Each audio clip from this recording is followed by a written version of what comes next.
G-I-G-G-S. No. Rhodri. Is there anything that Lionel Messi is better than you at? It's opinions. I respect your opinions. Maybe in your opinion Messi is better than me, but in my mind I'm better than him. I do it again. Add it up, bankroll, euro, peso, add it up. I'm just doing me, everything is on me. Oh, you matter what? Add it up, bankroll, euro, peso, add it up. I'm just doing me, everything is on me. Oh, you matter what? Told her if it's all me, everything is on me. Gon' back it up. Matter what? Told you I'ma do me. Why you hating on me? It's not adding up. I do roll like a Mack truck. Country heart, I might cop a farm and go act up. Lot of scars, I was cold-hearted, now I'm back up. Keep it real, I do this once a month, I don't rap much. I just hit the money and go stack up. Only buy Carhartt cards and get tatted up. All that other bull, it don't matter much. You only climb me, I put the ladders up. No fault, I done doubled up on the workload. I think I fell in love with the bankroll. Pray up, get money, then we lay low. Add it up, bankroll, euro, peso, add it up. I'm just doing me, everything is on me. Oh, you matter what? Add it up,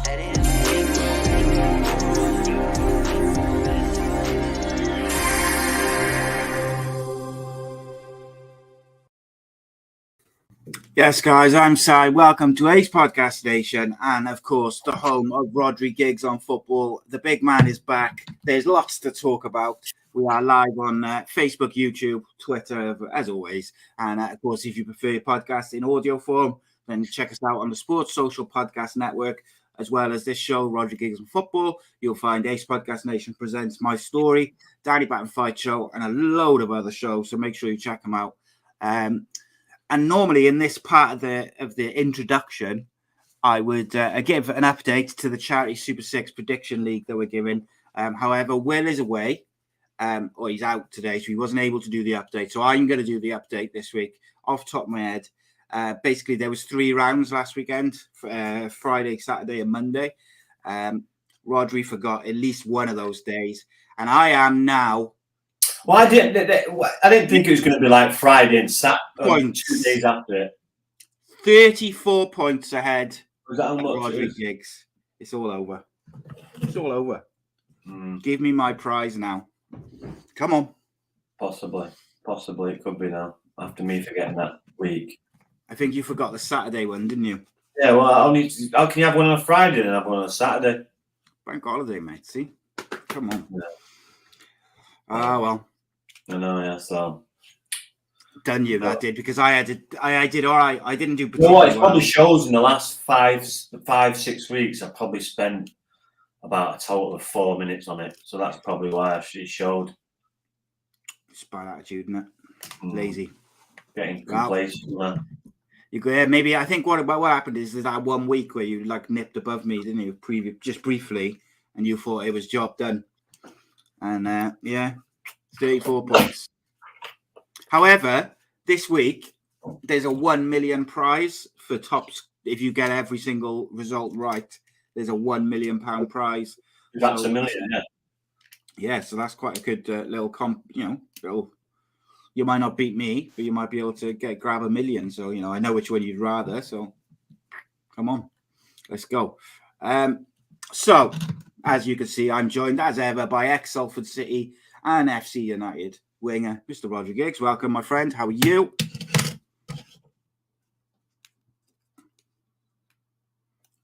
You got no sound. Why? Where's your sound gone?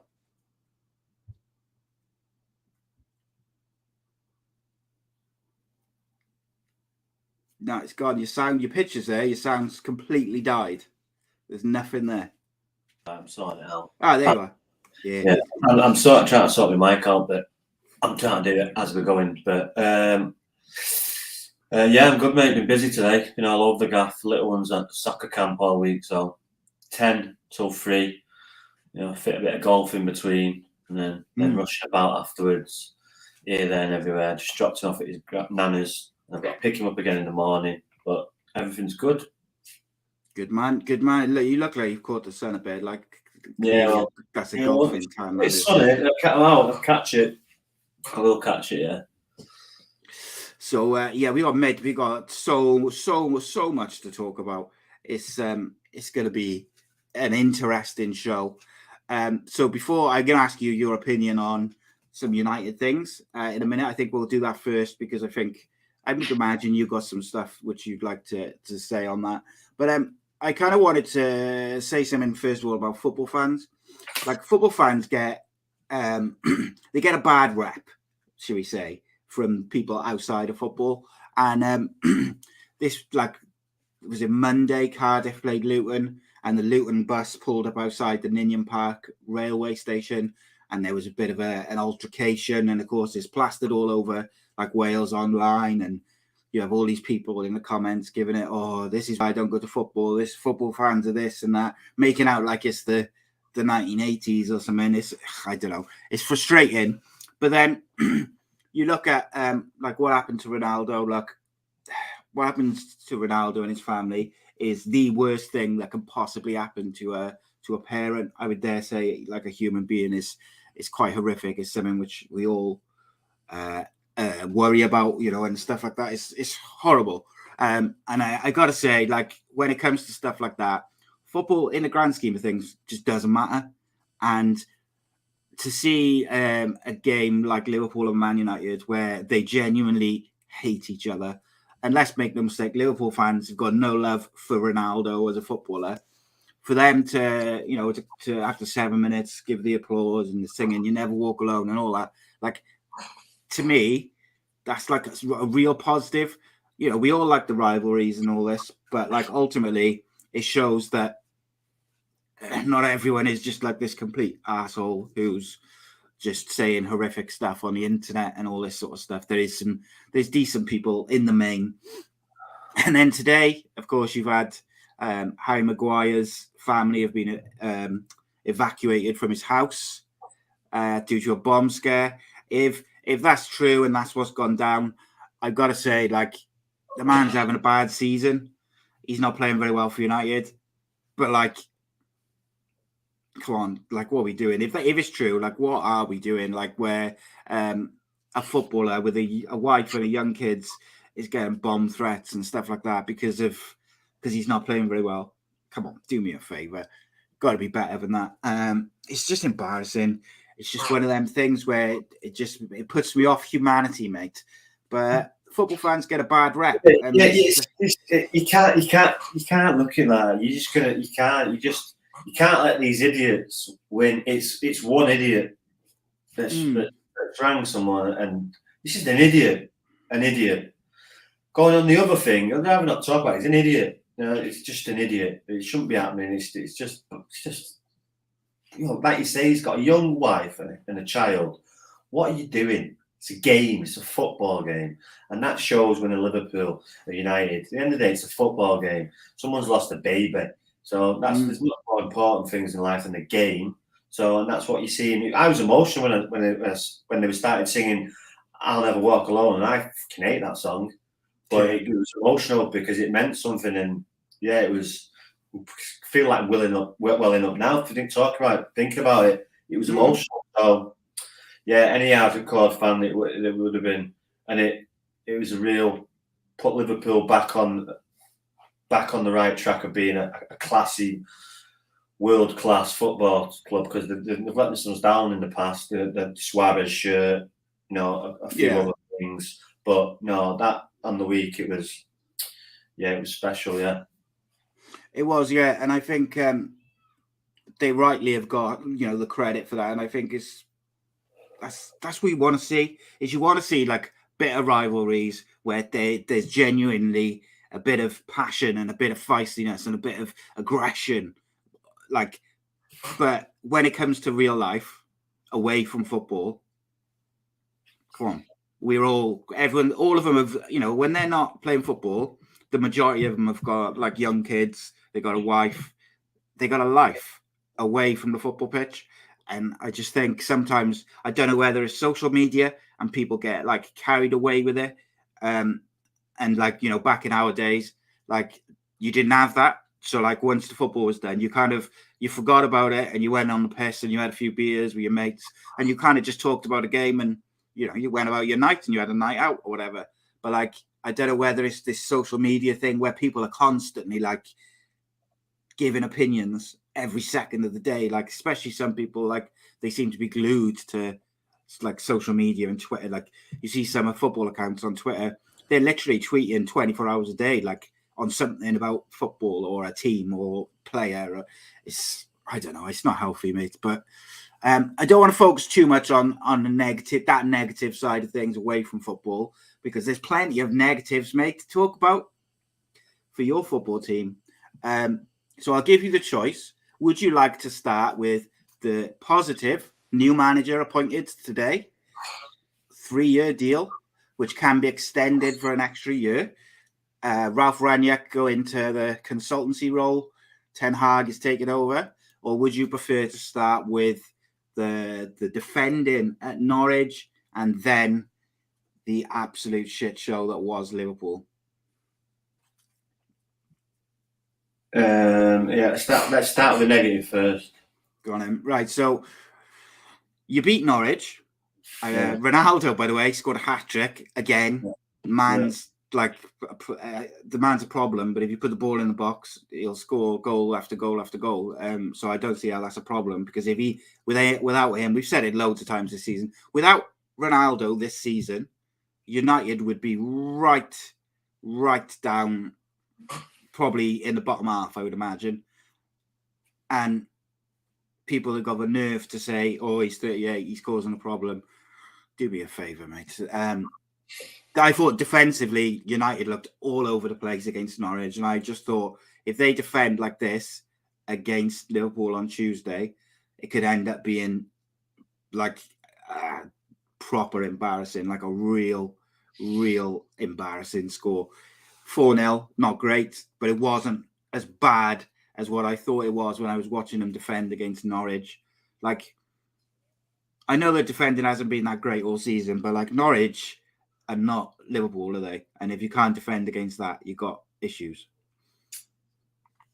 Yeah, it's it's just like I said before, it's just rinse and repeat. It's just like watching the same thing every week.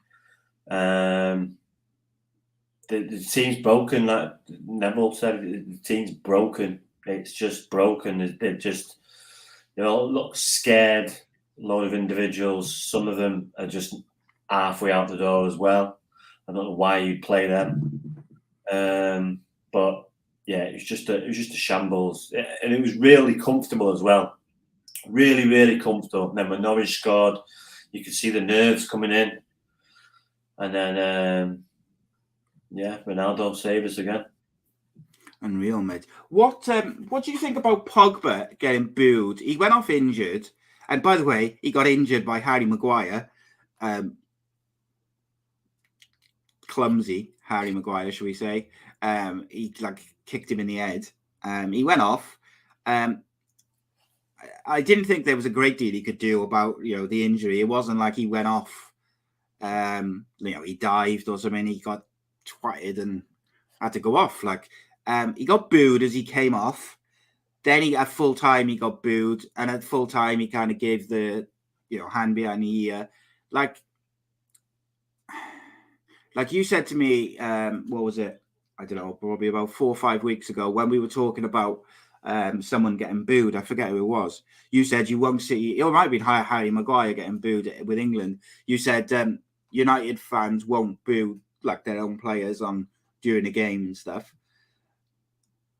What did you think when you seen that? Because that's not something you've grown up at, is it? It was the Stretford end. So,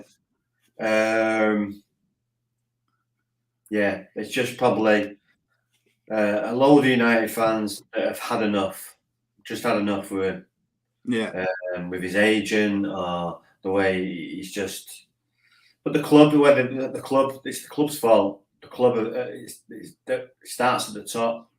And even to let one of your biggest assets, the biggest asset, let his contract run out, it's criminal. It's criminal. Should have been gone a year ago or a year and a half ago. But No, they try to keep him and cash in on his off the field, let's say. Off the field, what's to say, the stuff that goes round. Image and commercial value and stuff like that. Yeah. Instagram followers and all the rest of it, and not concentrating on the football, which obviously you can see now is on the slide because they've done these kind of things. They've let it slide because they've not got real people, in place. You've got the manager coming out. Why is he seems surprised when we have a player short and Darren Fletcher fills in? Well, you're the manager. Why is he even doing it? I don't know why he sat on the bench next to me. And what is going on? It's just weird. And now they seem to have all sorted it. They've come out and rushed it really quickly because we've been battered out of the Champions League. As soon as they chat out the Champions League, you knew it was a matter of time before the new manager was going to be announced. It's the old politics. If you've been about long enough, you know what's next, especially with these cretins, the Glazers. So, but the booing, I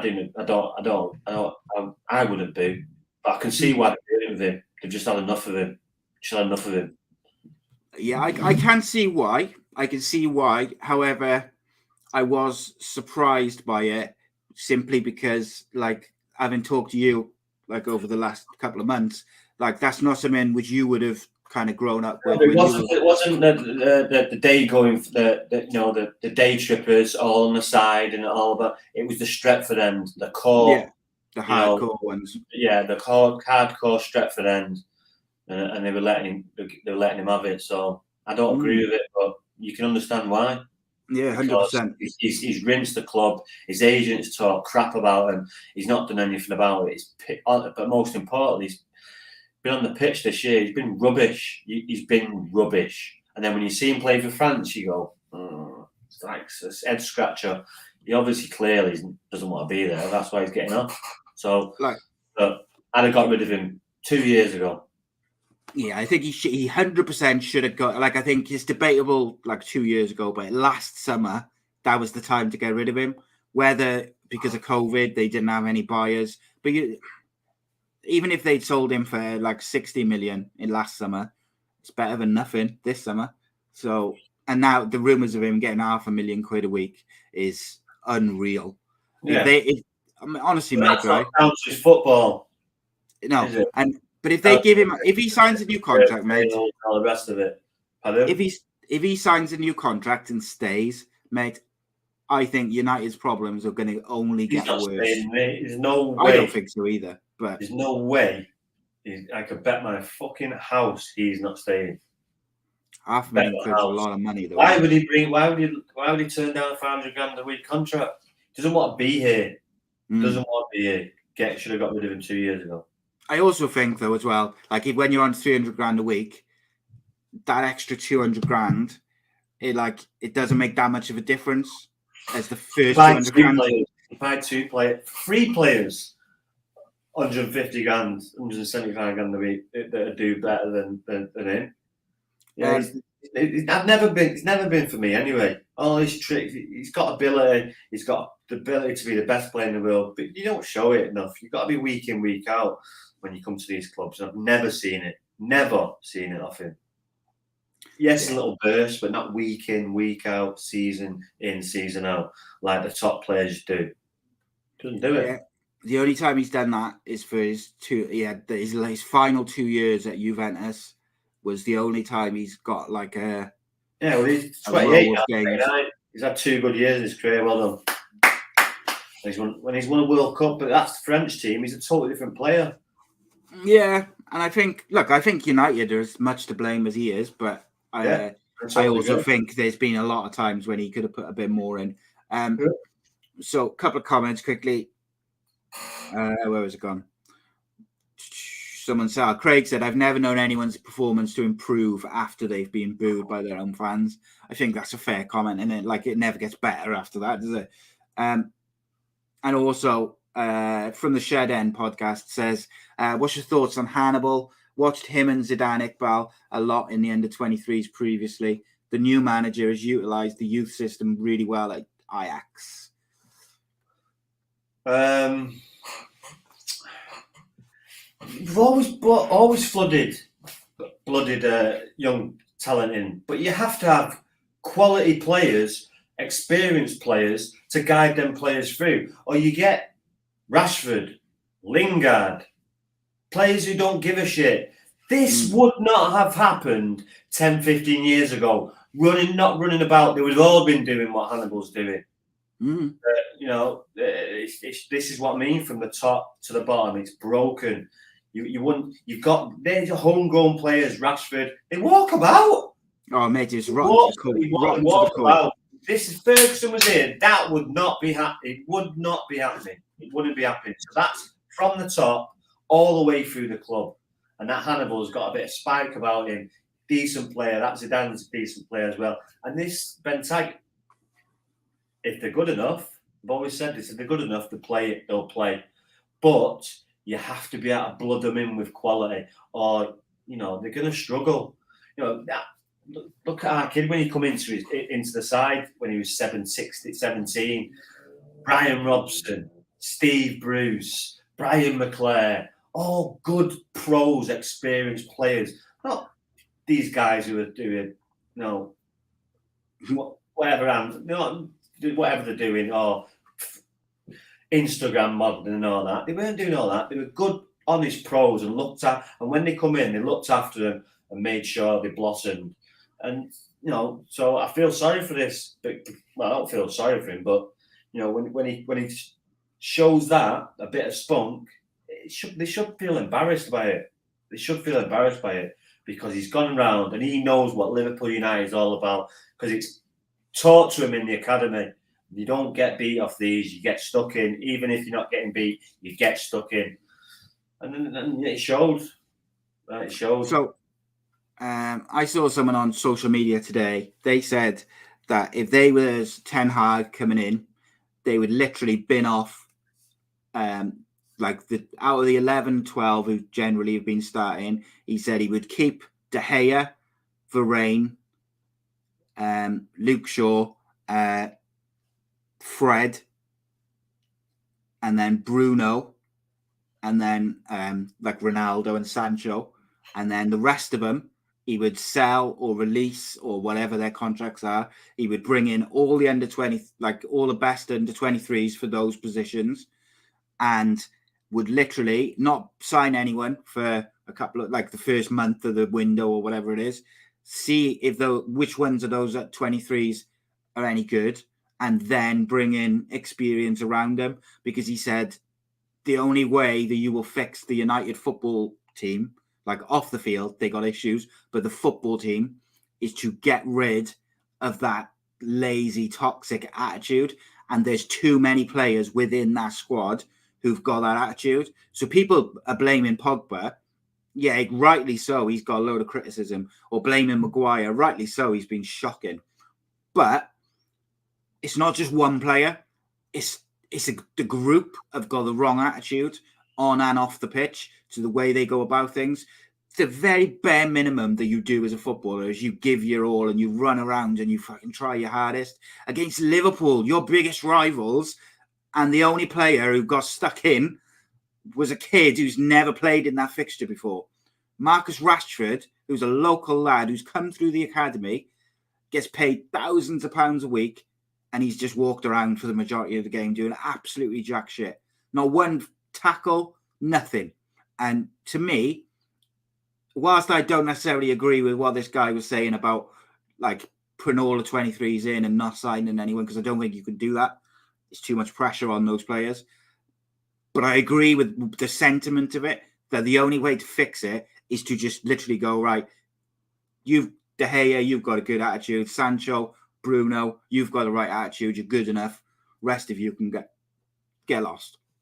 And I kind of agree with the sentiment to it. I just don't think it's feasible because of the Glazers and things like that. They're not going to go and spend enough money to... There'll be a list. There'll be a list. As soon as he comes in, these have to go. These have got to go. Right. And eventually it'll be knocking off the list once the better quality comes in, knocking off the list, or sat on the bench in the squad. And it's going to take time. It's going to take time. Let's go through it. Let's go through it now. Wan-Bissaka gone. Lindelof gone. Bailly gone. Maguire gone. Tellez gone. Pogba gone. Lingard gone. Mata gone. Matic gone. Cavani gone. Rashford gone. So what's that? How many players there? That's 10 at least, isn't it? There's 10. And probably missed a couple out. Yeah. So like, yeah, it's got to be changed. Rashford's a 50. Sorry, Rashford's one of them that Bentaga probably look at his previous games and saying, he's still young. I can work with him. I can fix. You could do something. So he's got pace. He's got quality. You just got to unlock it. So possibly, but your work rate has to improve. Or you won't play. And this same guy said that he thinks that Rashford, who did he say? Rashford, Maguire, and Bruno Fernandes all suffered because Ole Gunnar Solskjaer would put his arm around him and he would big him up, get her confident, and that's why all three of them did all right for him generally. But then as soon as you had a different manager come in who's got a different way of dealing with people, it becomes a different story. But there's no excuse for no effort, see? No excuse for no effort. I understand that, but there's no excuse for you walking about. You will never see any of the 3 Liverpool players walking about. And it's too many times I see it. I look up and he's doing that silly, stupid walk. You need to work off the ball. You can't be walking constantly on a football pitch. You just can't, especially when your team's struggling and you don't see it. And it's all it frustrates the hell out of me because if he was on my team, I'd be in his ear and he wouldn't want to play unless he worked. Yeah, I guarantee it. That's the problem. half the team just let them get away with it because they're all doing it themselves. So no one digging each other out. No one. There's no characters. No leaders. When Ronaldo says something, they all take the toys out the pram. Blame him. A serial winner is saying something, and they don't shove their nose up at it. It's a weak mentality. Do you know what they try and do with Ronaldo? The media and the United's team is they try to make out that he's being like a prima donna and he's whinging and this and that and the other. But no, he's frustrated because the people around him aren't. He sees it. He's seen it. Yeah. He's calling them out. We don't like it. Here's my you're all soft, and you can't take criticism. Constructive criticism, if it's constructive. Maybe if you're shouting and bawling, maybe you might take it a different way. But either way, it's Ronaldo. Take it on board. Serial winner. Right, here's my last question on United before we move on, mate. Do you think? So I got a theory. Ralph Rangnick was never going to be the next Man United manager, even before they brought him in. Oh, I don't know. I think, maybe if he'd won it like every game. Yeah, so my theory is the odds are against him because his style of play, especially with how bad the team are, it needs a lot of time. And he hasn't been given that.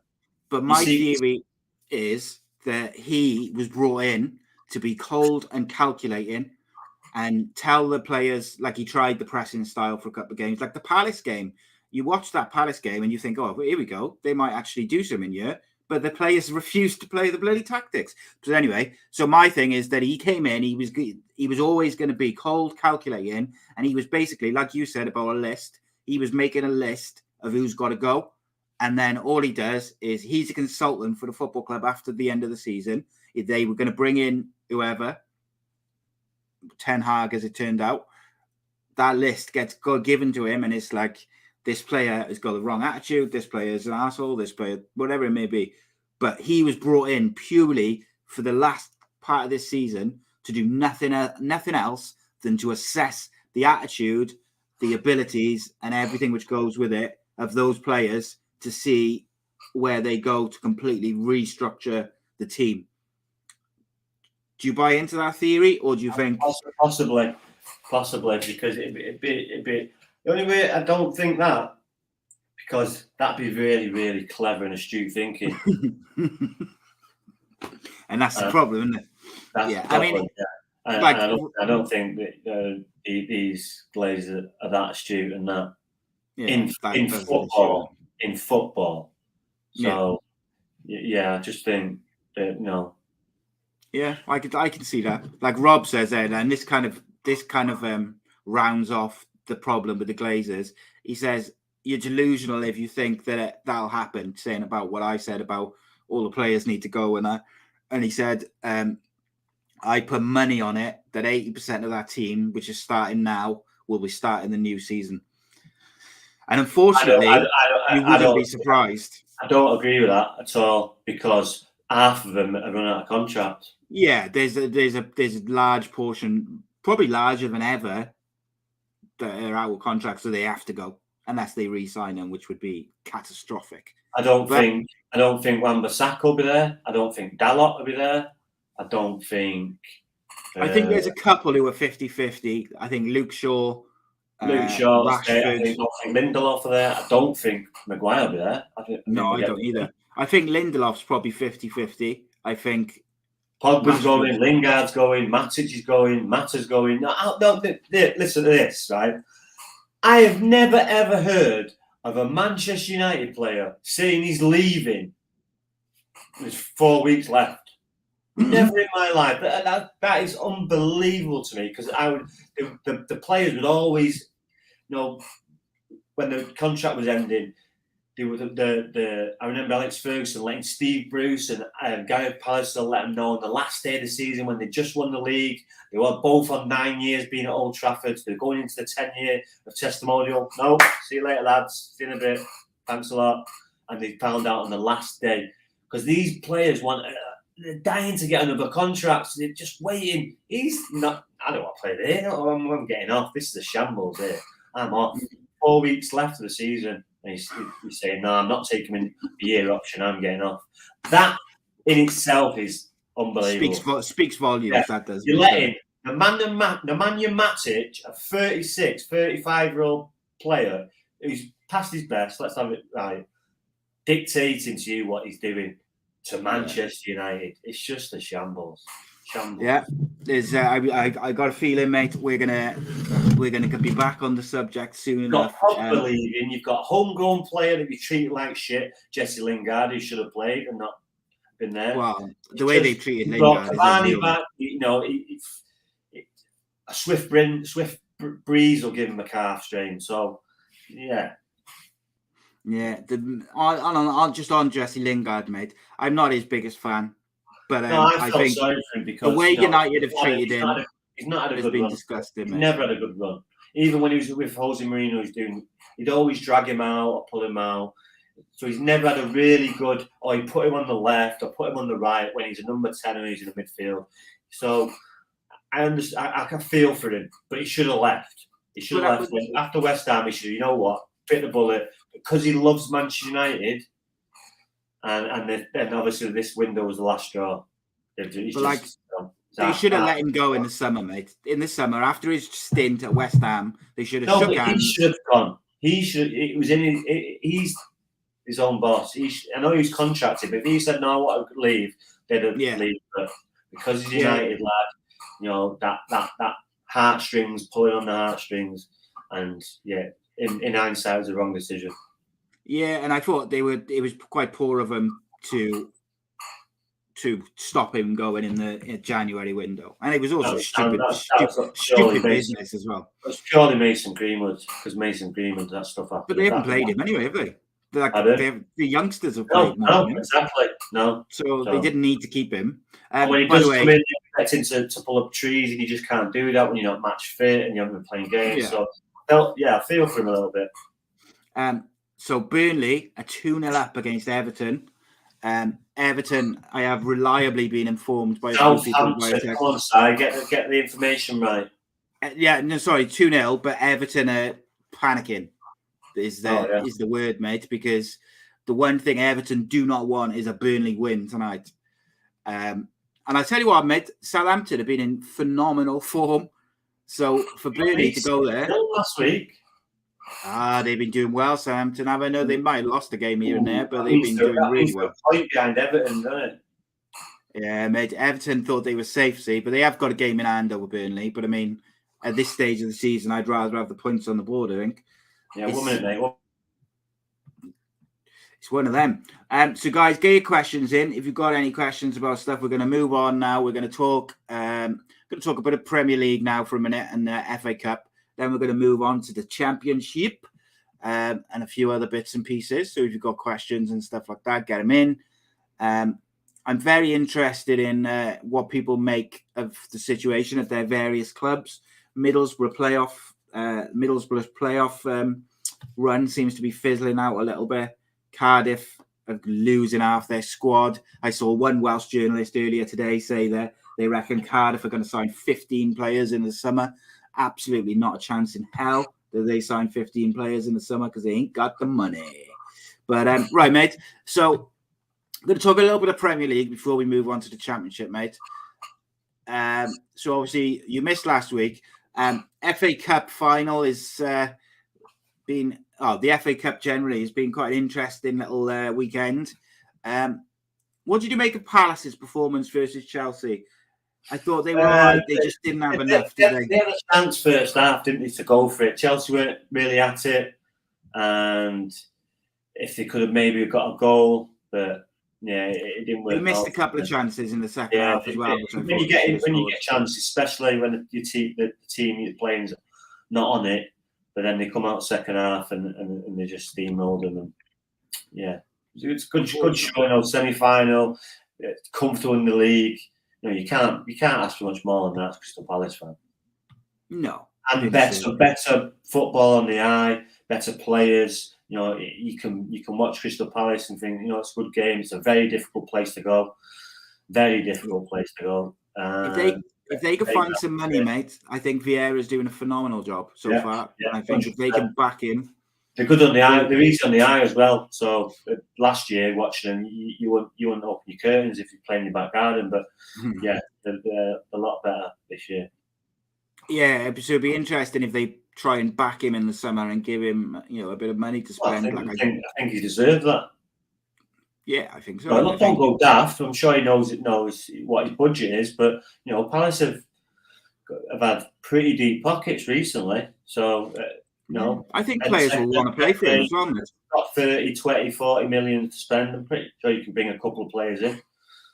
I think players will want to play for him. I think he's pretty respected. He's not that long out of the game in terms of his playing career, and I think his early days in coaching and management, players will look at that and think, I would like to play for him, but obviously remains to be seen. Liverpool are marching on, mate, and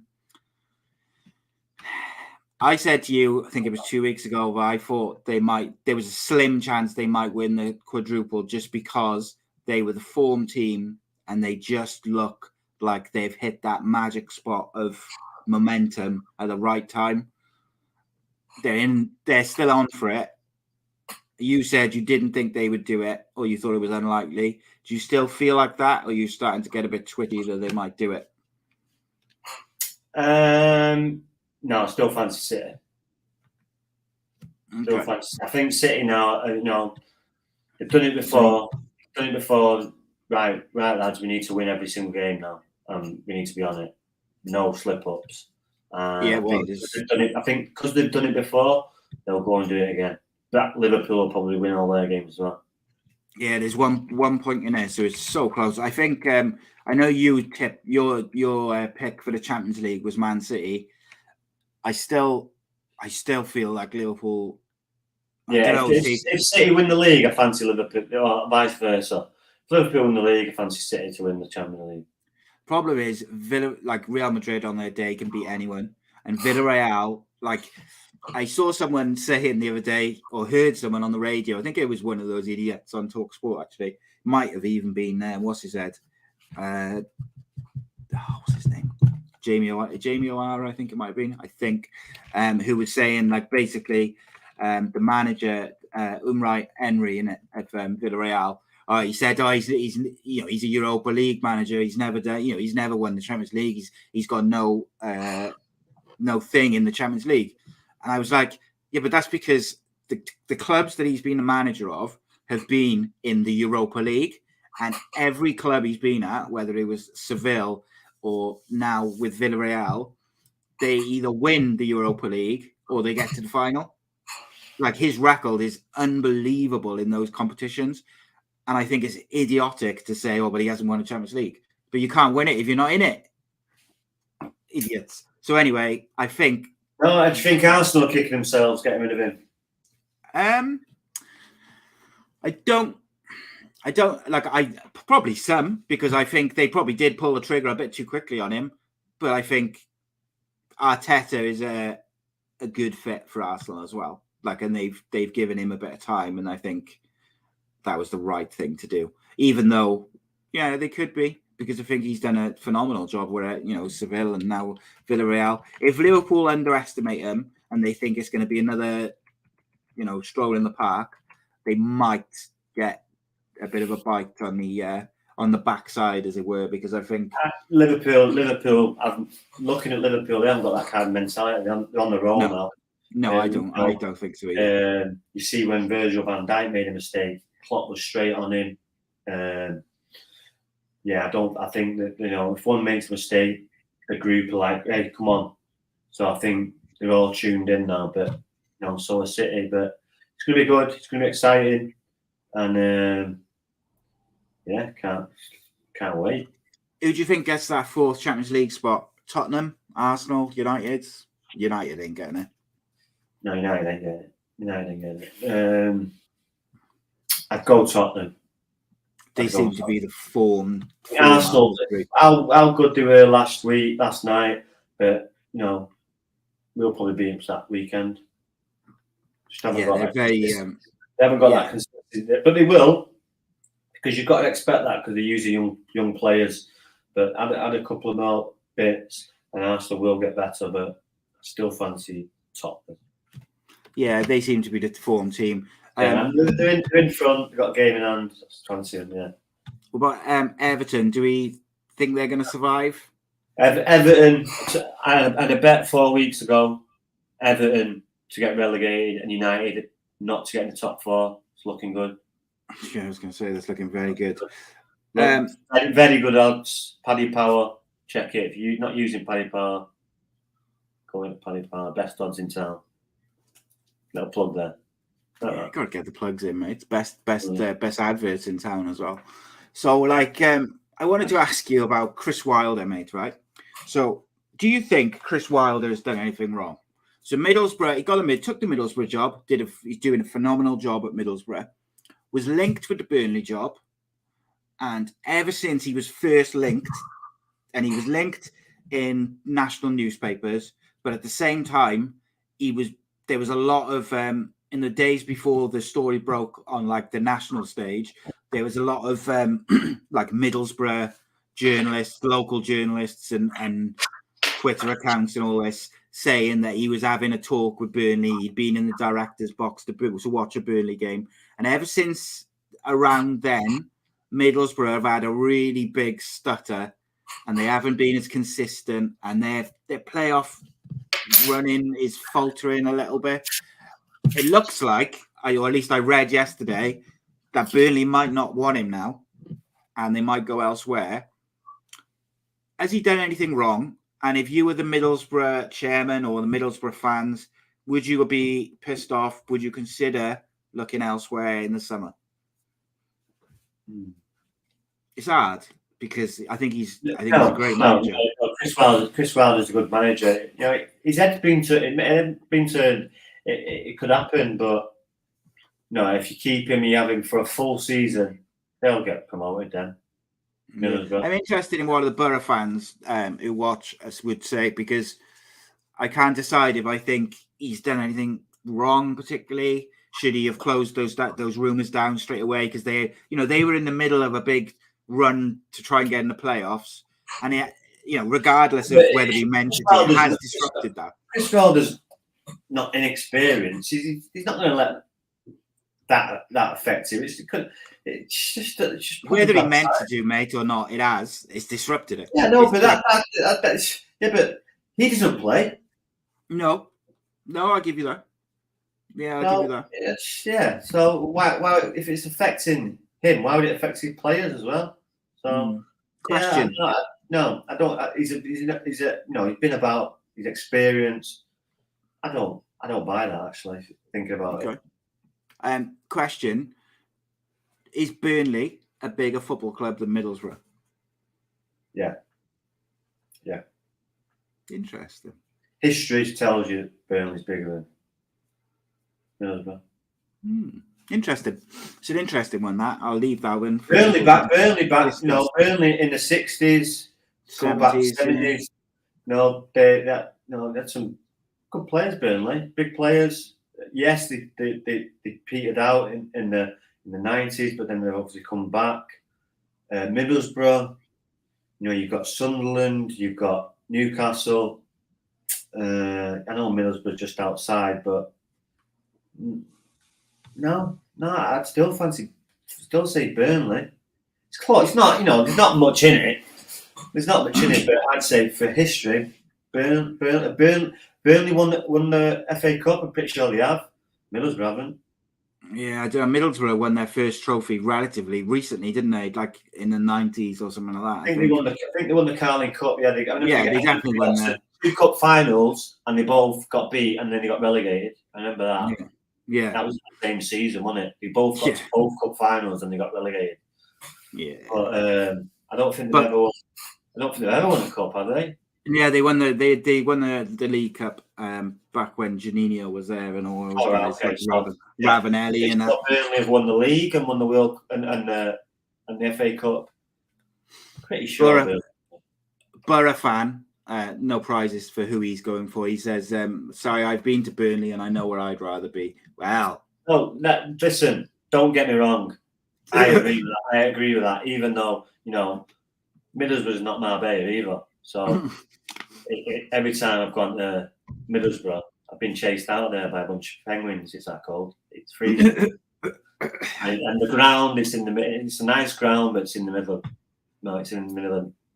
Well, on the subject I would say it's cold, but Burnley, Middlesbrough, Burnley.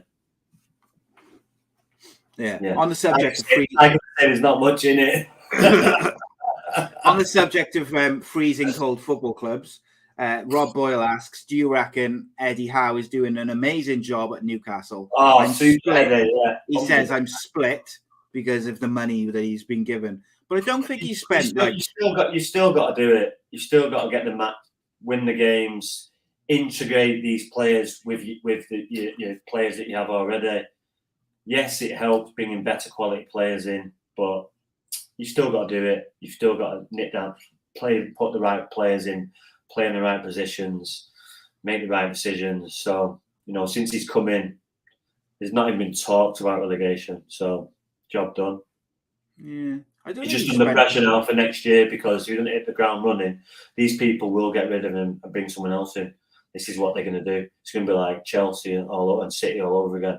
You get 2-3 years. Once you have a little bit of a slump, see you later. Man. Next guy in. I don't think he spent like an obscene amount of money though, did he? In January. Well, if you don't over 100 million, it's not that much, is it? Oh, was it? It was that much. I didn't think it was that much. So yeah, it's over 100 million quid. Oh, well then, he's doing all right. I am. Like I say, you still got to get these players together. United brought a £75 million player in. Yeah. Pulled down any trees. He's got money doesn't guarantee it, does it? No, so you got centre half who's paid £80 million, getting bomb threats because he's that bad. So it's not easy to put these players together. It's okay bringing the quality in, but you've got to integrate them into the team.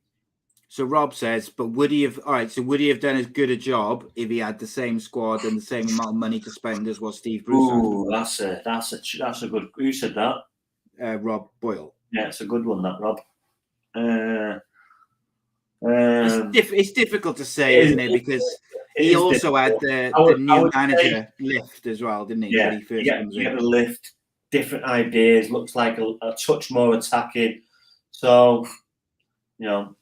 Possibly not. Eddie's a bit more young, a bit more, but Steve Bruce's experience, been promoted. So yeah, it's a difficult question that, but I would go with Eddie Howe just a little bit. Just because he's young, he's fresh, he's got, he's had a good spell with Bournemouth. Yes, it didn't work out with Burnley.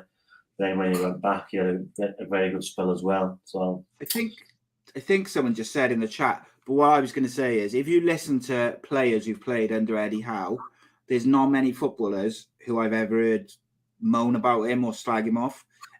He seems to have a universal view that he's a good manager. He's a nice guy. But he can give it out if he needs to. He's improved them. All the things you'd expect. He does seem to have a very good reputation. Rob says, I like Eddie Howe, and I think he'll be a future England manager at some point in the future. Would you have that? Yeah, definitely, yeah. I think he fits the mold, actually. Goes now well he does at Newcastle. He has to do well at Newcastle. At least do really well. If it peters out and someone else comes in and then takes over and does really well. Because Newcastle is only going one way. Yeah. So, I think what he can't afford to do. Another 100, 200 million in the summer. So, they've got think of Manchester City, then triple it. That's how much money these guys have got. So yeah, it's wild, isn't it? I would say though, with Eddie Howe, what he doesn't want to do is fail at Newcastle like now or in the next 12 months, say, and then have to end up going back to Bournemouth or something. Like that'll be a big. Well, he's not going to go back to Bournemouth right now because Scott Parker's. No, I know that, but just generally, I mean, if not equally as good. Yes, he's not experienced, but Scotty Parker was a very good player and he's looking like a very good coach. So yeah, he's not going to go back there. So no, I just mean what I mean is he's plenty of place for him to go, but at the minute he's got a great seat there, and spend as much as he wants, bring quality players in, everything's on the up. Playing championship manager, mate, isn't he? Yeah. Basically, so he's under pressure. Like say next season, they have to hit the ground running. Lose 2 or 3 games there, and you're on the hot seat. Yeah, the pressure could, especially if they bring in some of the players they're going to be linked with. Like you lose a couple of games, and you're just going to be under pressure straight away. Yeah. And it is like playing Premier Manager and back in the day when you had unlimited money to spend to just buy any player on the game. So it'd be interesting. Derby County have been relegated, mate. I know, yeah. I felt sorry for him. Did you see Wayne Rooney go out into the car park I did see the next day? I did see What do you think of that? Yeah. No, not for me, that stuff. Keep it, but someone's obviously filmed it. You can't do anything without a phone these days, so yeah. Yeah, it's a bit of a weird one, isn't it? Like I could see what he was trying to do. And I admire him for doing it as well in some ways, like the way he was trying to be honest and thank them for their support and stuff. But like you say, you can't do anything without someone filming it and I don't know. But I think he's done a phenomenal job this season. I think he nearly pulled off the impossible, and it's just unfortunate that he just couldn't quite. It's good that he's staying around, though. He looks like he wants to stick around, and he's got a good thing there. He obviously likes it there, and they're going to be largely dependent on youth players, mate. I think so. In some ways, I think that'll work to his advantage, because he can kind of focus on that. He called out Mel Morris, didn't he? The former Derby owner, and said, "I hope he can't sleep tonight because it's his fault." And etc., which I thought that was quite interesting because that's quite a brutally honest thing to do in the media to really name and shame the previous owner. Well, that's obviously how strong he feels about it. Do you think there's any chance if Ten Hag offered him the assistant manager role at United, he would go? No. He wants that very convincingly. He wants the job to himself, mate. You can sell that by what's been said. Of course, yeah, but if he's assistant manager, is he not positioned well to eventually get it? Possibly, yeah. But now he's had a taste of management. Does he want to be number 2? Yeah, possibly. But I mean, wasn't that what your brother was sort of doing? One, he was assistant manager. Yeah, With no, the that was the wrong decision. Right? You got to be making your own decisions, not sitting on someone else's decisions. Yeah, And then I think look where you ended up. You get sacked, your manager gets sacked, and another one gets sacked. And then where does that leave you? You're in that. He's done badly, but I haven't done badly. He's done badly, but it represents me because I'm part of that team. Yeah. If I want to go down, I want to go down with me making the decision, not someone else. And that's what I think Wayne Rooney is, the type of person. Yeah, I do feel for Wayne Rooney in that he was up against like this impossible task. And then just as they started to get a bit of momentum, they took more points off him. And it was like, it got to the point where it was just ridiculous. Like they were never going to quite be able to do it. And then when they looked like they were going to do it, the team just had a rocky period. And at the same time, Reading and a couple of other teams really got it together, and it just coincided together. It's a shame. So I think I'm right in saying the only teams which can stay up from the Championship now is Peterborough and Reading. I think Barnsley are down as well, aren't they? Or have they? No, I think they've got a game in hand. Sorry, so they're on the brink basically because they lost to Peterborough. But they've got a game in hand over Derby, so they can get up to 33. So it's going to be close. I don't think there's any way Reading lose a 6-point gap between that and now. Give me 2 seconds a minute. Got to be a little one. Craig Sullivan says, do you think with United needing to rebuild and the likes of Newcastle looking to spend big, plus the big European clubs, do you think there will be some silly prices in the transfer market this summer? 100%, I expect some absolutely ridiculous football prices this year, transfer prices this year. I think there's going to be it's going to be the biggest silly season ever. And do you know what else I think, Med? I think this week or this summer, we take one step closer to the first £1 million a week footballer in terms of wages. Because when you think like Pogba's on a free, and Mbappe's on a free, someone else, there's going to be, some big players moving clubs without a transfer fee. And I think we're just getting closer and closer to that ridiculous thing of £1 million a week, which to me is disgusting, I've got to say, but it is what it is. Craig also said Rooney will go to Everton to help them get back to the Premier League. So here's this weird thing. I think we did discuss this a couple of weeks back. I said that I felt like Everton would be too big of a pull for him. And I think, he's shown that he can do it in the Championship. So would he want to go to Everton and take him back to glory? I could see that. But by all accounts, a lot of his interviews he's done, he seems more interested in the United job, which I find interesting. So whether he doesn't want... I don't know. Maybe he doesn't get on with the Everton owners or something, or there's something there. I'm not sure. But it's a weird one. Right. Well, we just Rodri's just sorting that out. Well, let's have a chat about Cardiff City, mates. Cardiff City were. It's all right, mate. No worries. I just got to have a quick talk about Cardiff. Cardiff were absolutely piss poor against Luton Town on Monday. No energy, no quality. Very, very just average. And I mentioned earlier, one of the Wales Online journalists today said he's been told that Cardiff are looking to sign 15 players in the summer. Now, you're talking about the same football club who couldn't afford to sign one in January on a permanent deal, but they're going to sign 15 footballers in the summer. Do me a fucking favour. It's too many, that, mate. It's too many. Yeah, of course it is. But I mean, in some ways, they've got no choice because they've got like 10 out of contract and half their squad's loan players.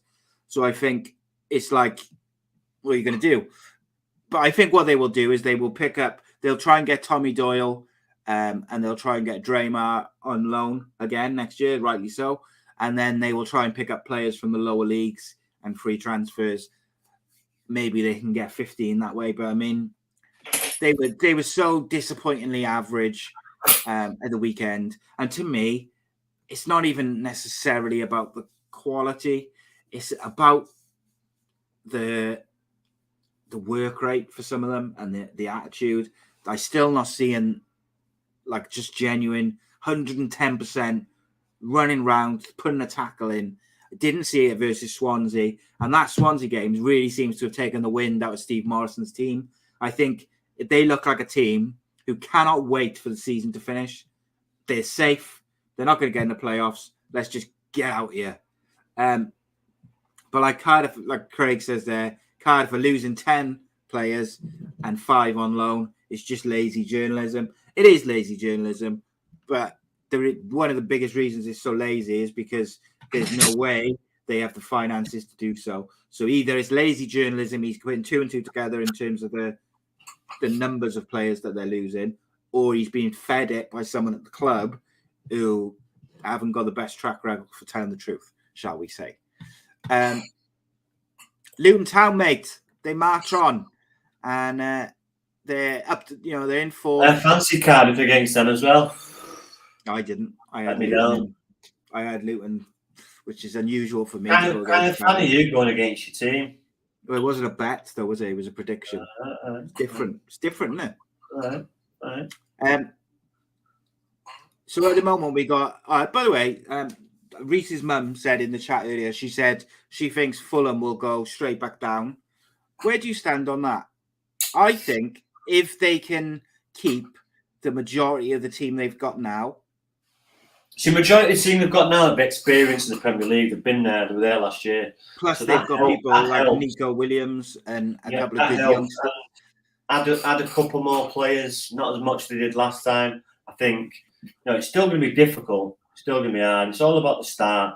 When you see these newly promoted teams and they struggle, then you know they're the ones that are going to be down there. But you need to get a good start, i.e., like a Brentford, or when Wolves come up, or a Leeds. Get a good start, and then you're not under pressure early. You get some points under the table, and I'm pretty sure Silva's been there as experienced as a manager as well. So they've all got experience. So they've got everything going for them. Yeah, I think I'm not convinced by Mitrovic in the Premier League. He seems to be one of these guys who in the Championship will tear it up, be a top goal scorer. If you play him, he'll score you goals. As soon as he goes up in the Premier League, he doesn't really do a lot, gets sent off. Then, in my opinion, they need a Premier League striker. And if they can put that in front of what they've got, the likes of Carvalho, and they've got like Nico Williams, and they've got some Adoy, and they've got some good players there, good young players as well. I think I agree with you. Like, they don't need to sign loads. I think maybe an experienced centre midfielder or centre back, someone who can really kind of marshal it from the middle of the pitch, and an out-and-out striker who could get them 15 goals next year. And I think they'll be all right. Because I think from a footballing point of view, they play good football. They got some good players, and they've got a good mix of youth and experience, but they just need one or two of quality. Sorry, Craig just says on Cardiff, he said we missed 2 1v1s versus before Luton scored, and we also had more possession and more chances. Possession to me means nothing. And whilst Cardiff did miss 2-1, I think it was Harris missed both, didn't it? The one of them, he kind of cut back on himself, like slowed down. To me, I just like Luton will concede possession all day long. That's not their game, the way they've played all season. Could Cardiff have taken a lead, and would it have been a different game after that? Yeah, maybe. I just thought Luton looked happy throughout the game. Generally, there's a couple of moments where they maybe looked under a bit of pressure, but generally they looked very comfortable with how the game was progressing, and then they score a great header. Let's be wrong. Let's not be saying like Luton would have been happy to take a point, come to Cardiff, get a point. Great. Yeah, it was late on they scored as well, wasn't it? So it was good. Yeah, great. Best result in football, especially when I was playing 1-0 away from home, a clean sheet, got a goal. Yeah. Especially at this time of the season, and that Championship is so tight. It's unreal, mate. They played all right. It would be devastating for them if they miss out on the goal difference or something, right on the last day after being right up there all season. It would be gutting for them, but they got to make sure now. Forest got to get a couple of 2 games in hand. Forest have got over the other 3 teams, and they're 5th on 70. If they were to win those games in hand, they go up to 76 points, which takes them a point off Bournemouth. But Bournemouth have got 2 games in hand as well, so I think Bournemouth are pretty much nailed on to get that second position, unless they lose both their games in hand. But I would imagine they'll get something from at least one of them. I just think it's been disappointing for a lot of teams this year. Cardiff, disappointing. Birmingham have been a bit of a disappointment. Hull, Bristol, Blackpool, all right, I would say they'll be happy with 16th. Preston have been a bit disappointing. Stoke have just completely failed again. Coventry, be happy, 11th place. Another good season for them. QPR, all right, probably be happy with 10th. Middlesbrough have fizzled out a little bit. Blackburn, I think, will be disappointed. They were in the playoffs a lot of the season, and then they're starting to fizzle out a little bit, although they still mathematically could do it. And Millwall have had a good season. A lot of big teams have not turned up, whereas Sheffield United, Forest, Luton, Huddersfield, they've been the boys who've been hot on the tail of the top 2. Right, Craig says, what do you think of Brennan Johnson's season at Forest? He has been on fire. Yeah, he's very good, very good. And he's Dad used to play for United. I'm sure he did. David Johnson. Brennan Johnson. Oh, is his dad? Is it David Johnson's his dad? Is it the one the mixed quid for Nottingham Forest? I think it is. I'm not sure. I'll have to check. Yeah, I'll have a look now. I think he's pushing for a starting place in the Wales side. I do. I don't think he was that far off anyway. And I think the fact that he keeps scoring and scoring is obviously making it. He's putting pressure on him. And look, Kiefer Moore has disappeared because of injury, and he can't do much more than what he's done this year. Like, his performances have been exceptional. Yeah, he's the son of former Bury, Ipswich, and Nottingham Forest player David Johnson. Yeah, who started his career at United, never made an appearance, but was at the academy. Yeah, went to Ipswich, had a good career. Ipswich, Bury, Ipswich, Forest.